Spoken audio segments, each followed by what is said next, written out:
Sama kayak kita sekolah bertumbuh dan berbuah, kita naik kelas tingkat.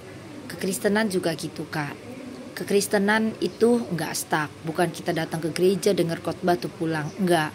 Makanya kenapa banyak orang menolak pribadi Yesus. Mereka hanya ke gereja tapi mereka nggak beda dengan yang lain, dengan agama-agama yang lain. Mereka nggak berjumpa Tuhan, bahkan sampai hidup mereka sakit-sakitan. Aku dari kecil nggak pernah sakit, tapi Kristen itu bukan Protestan, bukan Katolik, bukan kenabian, bukan kerasulan. Tapi Kristen itu bukan agama, Kak. Tapi Kristen adalah hubungan pribadimu dengan Roh Kudus. Waktu engkau bergaul dengan pribadi Roh Kudus, pada saat kita menerima Yesus, Roh Kudus itu dicurahkan dalam hati kita, dalam hidup kita. Dia akan membawa kita, mengajari kita memuji, menyembah Tuhan, baca Alkitab. Bangun hubungan relasi dengan Tuhan gimana? Baca Alkitab walaupun gak ngerti, jangan ditafsirin dari awal sampai akhir. Kenapa?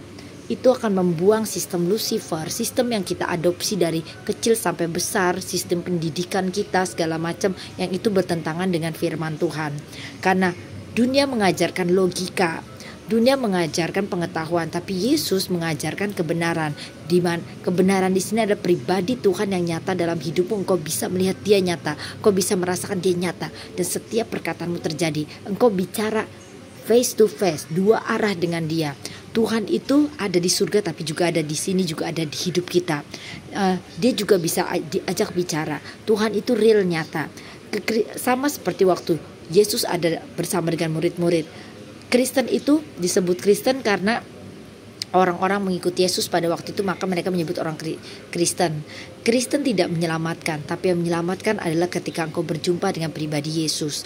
Tanpa hubungan pribadimu dengan Tuhan, tanpa engkau mencari wajah Tuhan, engkau suka menyembah Tuhan di kamarmu, engkau berdua sama Tuhan, waktu engkau menyembah Tuhan, di situ Roh Kudus datang mengisi hatimu, roh jiwa tubuhmu dipulihkan, kebenaran itu masuk. Dan di situ engkau akan mengalami kepenuhan seperti yang Kisah Rasul 1 ayat 8 terjadi. Waktu engkau bergaul, Roh Kudus makin memenuhi, Roh Kudus makin penuh. Di situ engkau bisa dengar suara Tuhan jelas. Bangun hubungan. Jadi kalau seperti yang tadi kakak tanya, itu semua adalah liturgi doktrin yang diajarkan, dan itu membawa kematian dan kebinasaan sekalipun kau labelnya Kristen atau yang serupa atau yang organisasi sama. Tapi kalau engkau berjumpa dengan pribadi Yesus, maka hidupmu tidak akan pernah sama. Nanti kalau ada waktu face to face itu lebih enaknya dibandingin kita di WA. Karena kalau di WA itu bisa miskomunikasi, tapi kalau misalnya face to face bisa langsung tanya.